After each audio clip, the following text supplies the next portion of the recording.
I'm male, 27.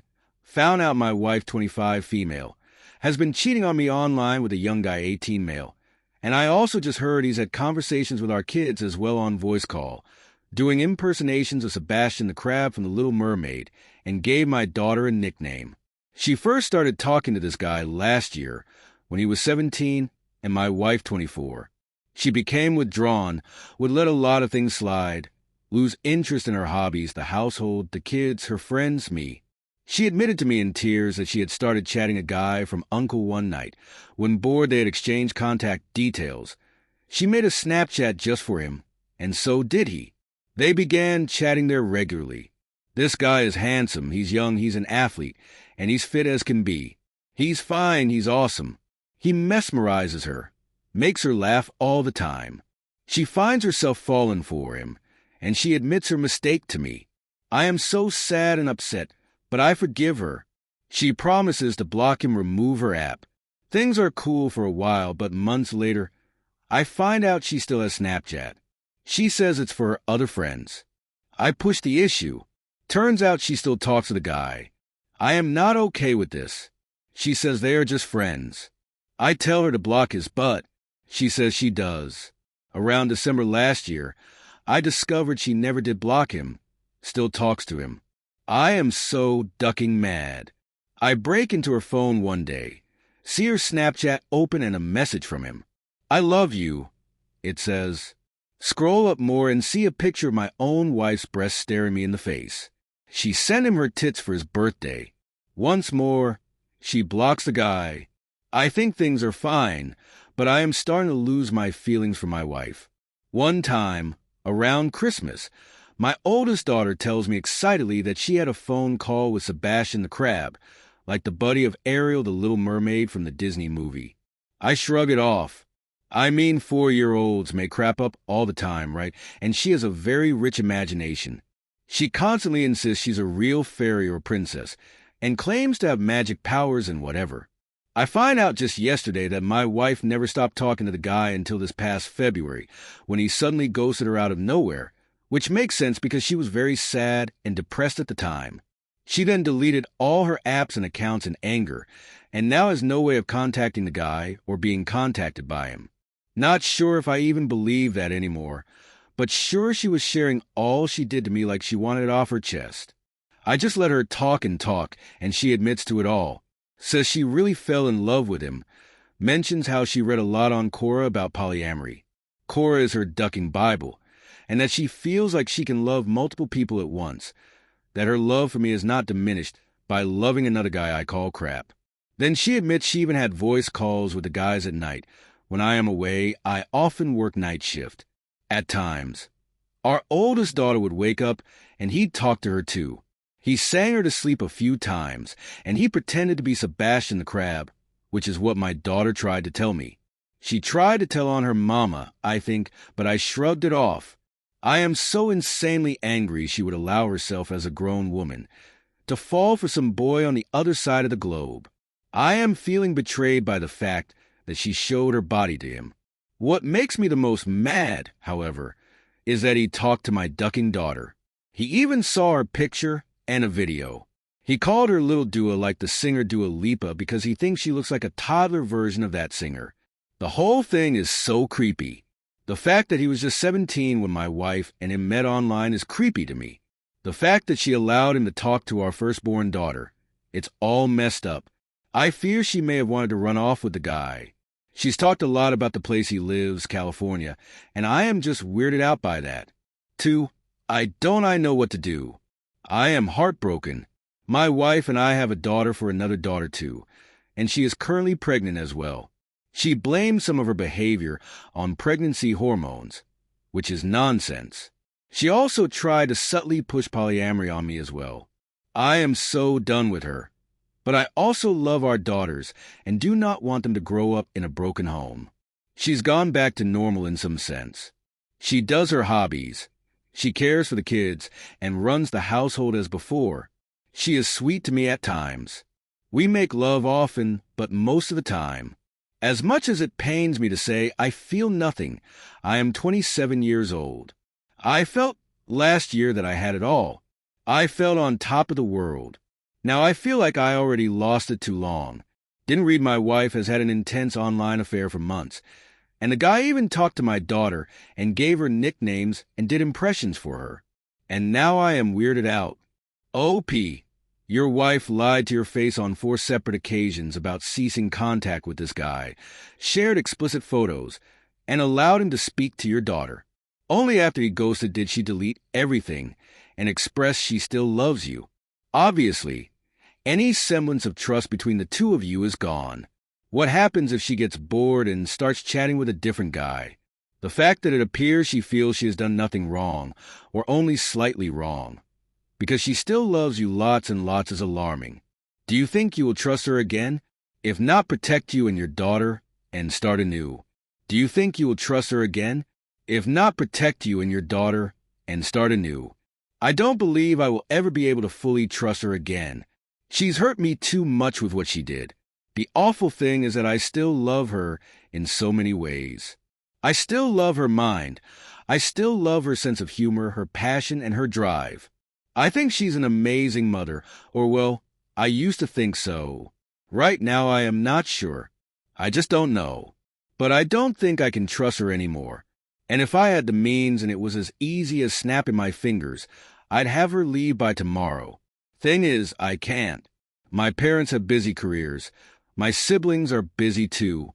No one could help me out in raising the kids. If my wife was out of the picture, I want her out.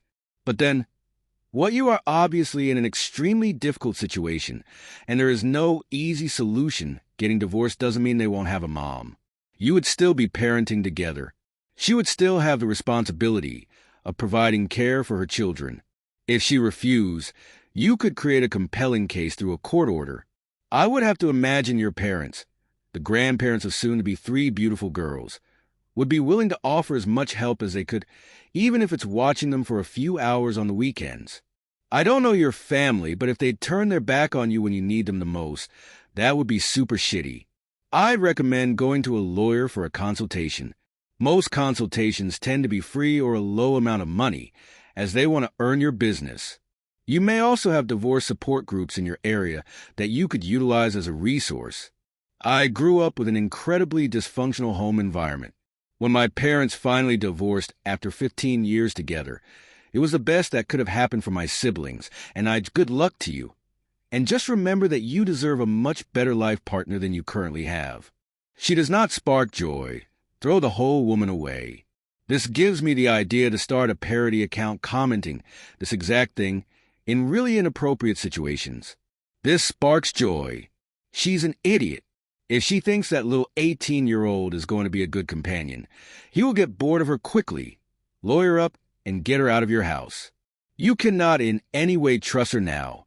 You've given her multiple opportunities, and she has lied and continued her behavior. She has even allowed this guy to interact with your child. Your wife may have issues that make her feel low, but she can get therapy to repeatedly do this. She has shown how little she regards you. You need to get legal advice, and she needs to leave. You've done nothing wrong, and you shouldn't have to leave the family home. This is crap P, but you deserve way better treatment than you've been given. Update. I, 27 male, have been cheated on by my wife, 25 female, who then tried to push for an open relationship. Now I have confronted her and taken the kids' passports because I have a major fear from what she's told me that she may try and kidnap them to her country of birth. So here's an update. I have read all the responses to my previous topic, but did not find time to respond and reply to each and every one of them individually. The common thought seems to be that I need to man up and take responsibility of my life, and many have advised me to kick out my wife or seek legal counsel and start gathering evidence. Financially, speaking as a young father of soon-to-be 3 kids, I cannot just call up a lawyer like that. We are not Americans, and we are not in America either, so I do not know which laws do and do not apply to our situation.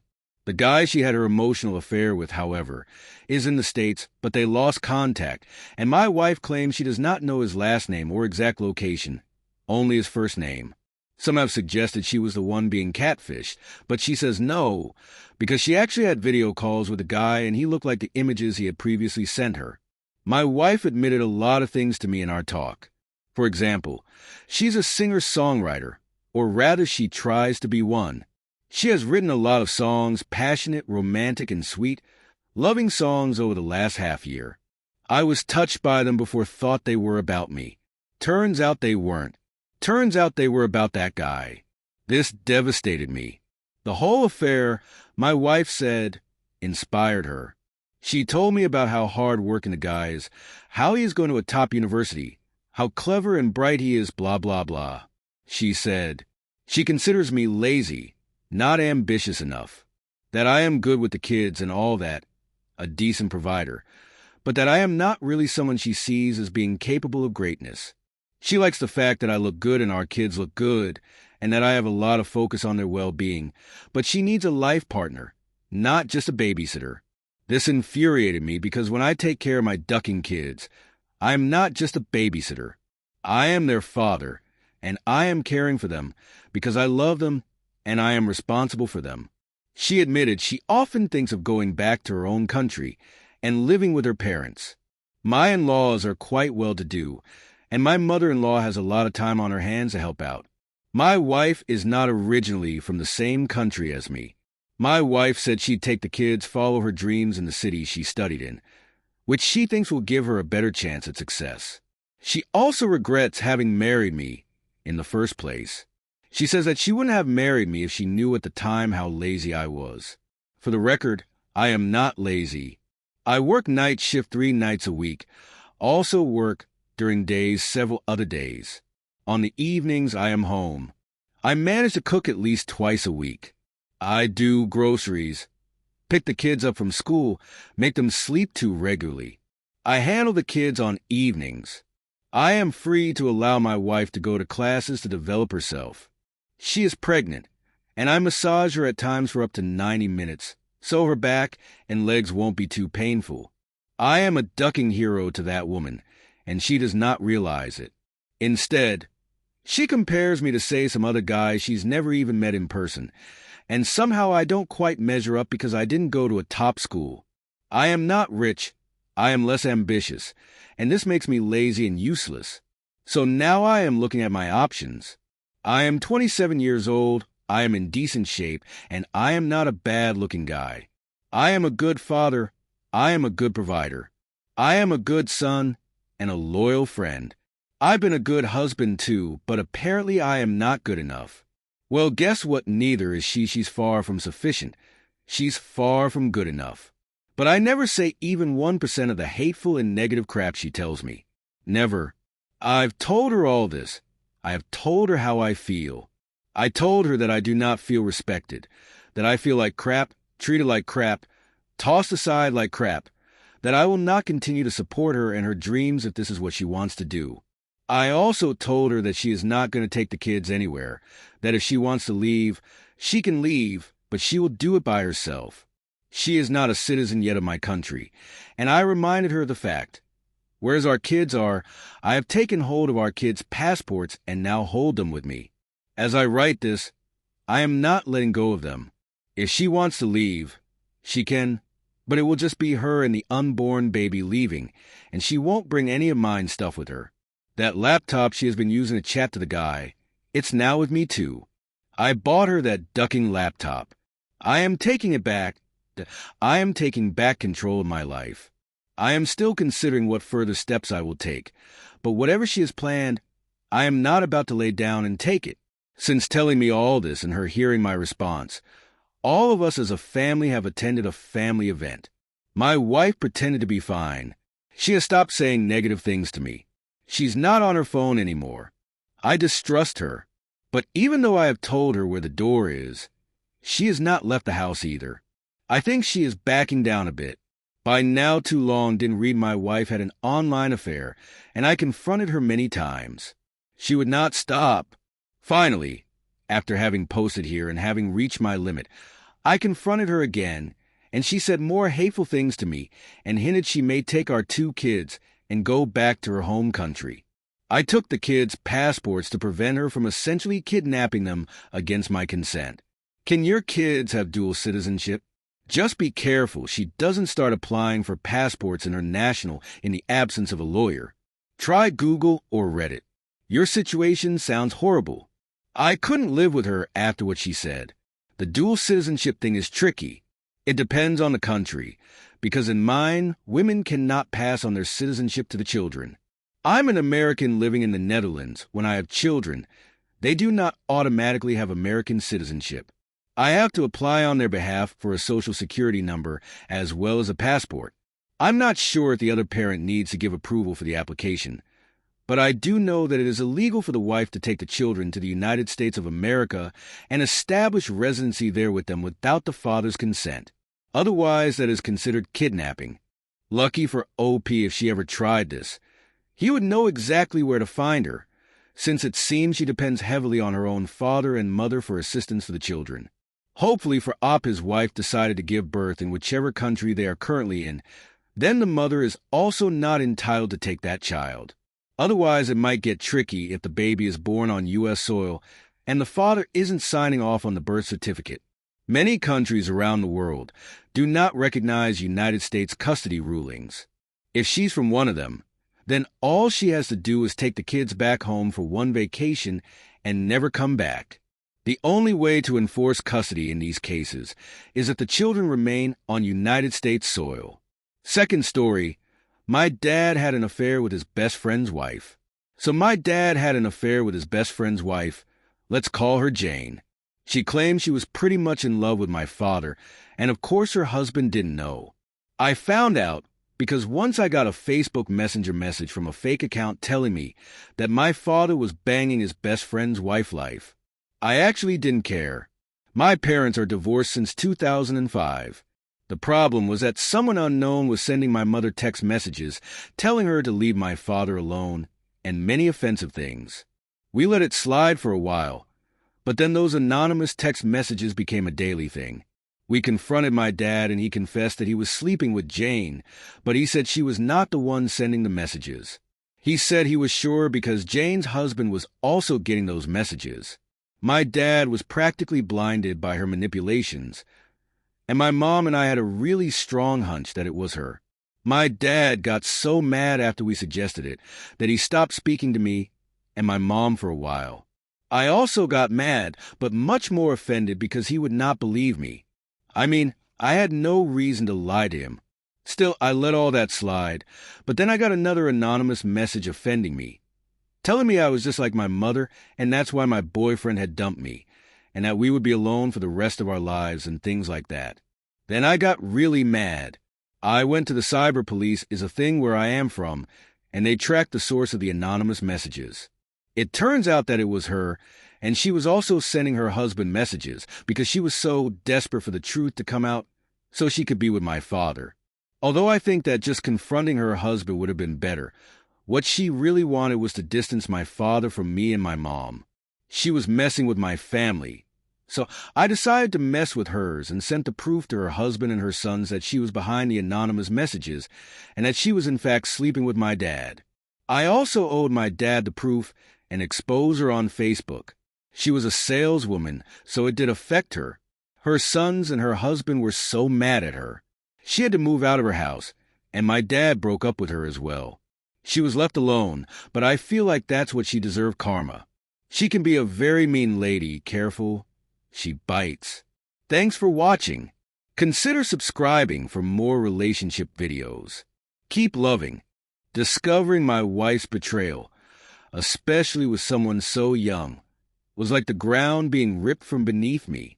The trust we had built over years, the memories we shared, and the future I thought we were creating. It all felt like a cruel illusion, shattered in a single, unforgiving moment. The weight of the pain was suffocating, and the questions swirled endlessly in my mind. Asterisk, why did this happen? Was I not enough? How could she do this to us? Asterisk. But as the initial storm of heartbreak and anger began to fade, I was left with an important realization. I cannot control the actions of others, no matter how much I may have loved or trusted them. The choices she made were her own, and while they hurt me deeply, they do not define my value or worth. This experience, as devastating as it has been, has taught me some of the hardest but most important lessons of my life. Love without mutual respect and loyalty is nothing but an empty shell, fragile and bound to break. Trust is the foundation of any relationship, and once it's gone, rebuilding is nearly impossible. Through this, I've also learned that self-respect is non-negotiable. I cannot allow someone else's betrayal to shatter my sense of worth. Healing, I've realized, begins when we let go of what no longer serves us, no matter how much it once meant to us. So, while this chapter of my life ends in heartbreak, it also ends with clarity. Sometimes, the most painful experiences are the ones that teach us the most about ourselves. If nothing else, I now know this. I deserve honesty, respect, and love that is as unwavering as the love I am willing to give. And so do you.